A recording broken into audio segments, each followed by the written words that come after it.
हाँ बई, पिंड वालियां दी गवाही तो साबित होया है तू बच्चे दी जुम्मेयां लईयां ने। तू अपनी सफाई च कुछ कहना चाहना है? चौधरी साहब, मैनू कल तक दी मोहलत दी जाए, मैं अपनी सफाई च कुछ पेश करना चाहना।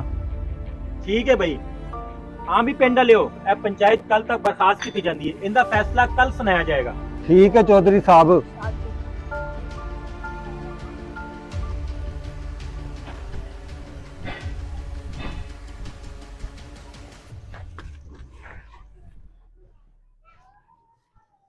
हाँ बई, तू कल तक दी मोहलत लई सी जेड़ी कि अज खत्म हो गई है। तू अपनी सफाई च की कहना चाहना है?